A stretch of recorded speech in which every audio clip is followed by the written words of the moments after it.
শ্রদ্ধা জানানোর নামে শহীদদেরকে অপমানিত করার জন্য আসতে পারলো। প্রশাসন কোথায়, পুলিশ কোথায়, আর্মি কোথায়, বিডিআর কোথায়? আজকে তারা কি করছে? এইভাবে যদি শহীদদেরকে অপমানিত করার জন্য ফ্যাসিবাদের দোসররা এই বুদ্ধিজীবী কবরস্থানে এবং এই বেদিতে আসতে পারে, সেটি জাতির জন্য অত্যন্ত দুঃখজনক। এইভাবে কিন্তু তারা শ্রদ্ধা জানানোর নামে তারা কিন্তু সংগঠিত হচ্ছে। আমরা মনে করি আজকে এখানে জাতীয় পার্টি শহীদদেরকে শ্রদ্ধা জানানোর জন্য আসে নাই, বরং আওয়ামী লীগকে নিয়ে জাতীয় পার্টি শহীদদেরকে শ্রদ্ধা জানানোর নামে অপমানিত করার উদ্দেশ্যে এখানে এসেছে।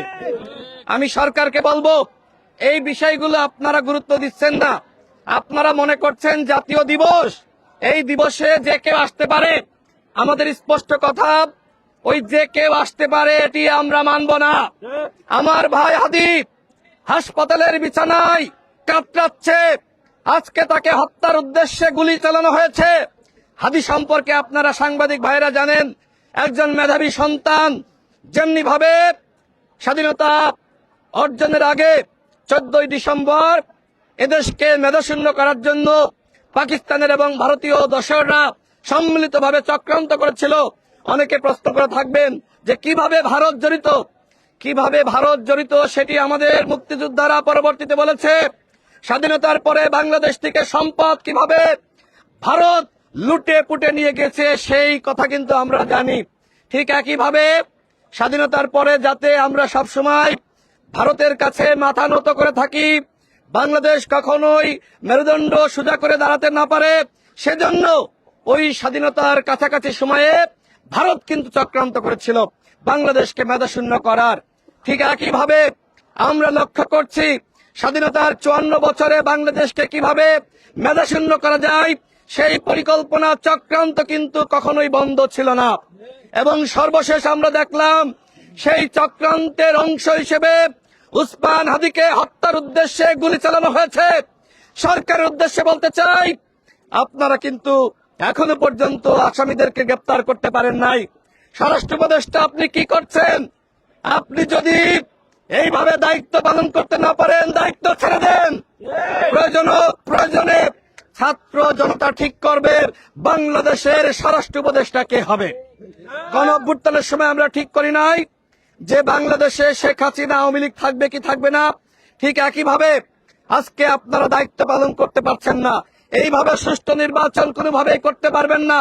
আমরা মনে করি এই স্বরাষ্ট্র উপদেষ্টা যদি শপথে বহাল থাকে, তাহলে বাংলাদেশে কোনোভাবেই অবাধ, সুষ্ঠু এবং নিরপেক্ষ নির্বাচন হবে না।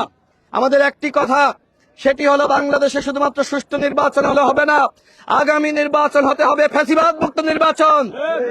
সেই নির্বাচনে আওয়ামী লীগ, জাতীয় পার্টির 14 দল তারা কোন অংশ নিতে পারবে না।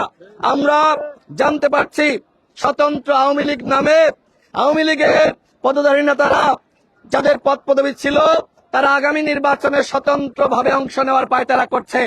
আজকে 14ই ডিসেম্বর আমরা স্পষ্টভাবে বলছি, আমরা শহীদদেরকে আমরা অনুসরণ করি, আমরা তাদেরকে সবসময় শ্রদ্ধা করি। আজকে এই দিবসে আমরা শপথ নিয়েছি, যদি সরকার আগামী নির্বাচনে জাতীয় পার্টির 14 দল ফ্যাসিবাদের দোসরদেরকে জায়গা দেয়, তাহলে এই সরকারের বিরুদ্ধে আমরা আন্দোলন গড়ে তুলব, নির্বাচন কমিশনের বিরুদ্ধে আমরা আন্দোলন গড়ে তুলব। আমরা বিপ্লব করেছি। গণ অধিকার পরিষদ কিভাবে জন্ম নিয়েছে আপনারা সবাই জানেন। এই বাংলাদেশে 18 সালের কোটা সংস্কার আন্দোলন আমাদের নেতৃত্বে সফল হয়েছে এবং এই কোটা সংস্কার আন্দোলন গণ অভ্যুত্থানের প্রেক্ষাপট। এই প্রেক্ষাপট তৈরি করতে গিয়ে আমি নিজে 15 দিন রিমান্ডে নির্যাতনের শিকার হয়েছি। গণ অভ্যুত্থানের সময় আমাদের 11 জন শহীদ হয়েছে, আমাদের অসংখ্য নেতৃবৃন্দ গুলিবিদ্ধ হয়েছে, আহত হয়েছে। সেই শহীদদের রক্তের শপথ বাংলাদেশে আওয়ামী লীগ, জাতীয় পার্টি, 14 দল কোনো রাজনীতি করতে পারবে না, তারা নির্বাচনে অংশ নিতে পারবে না। আমরা শহীদদেরকে অনুসরণ করি।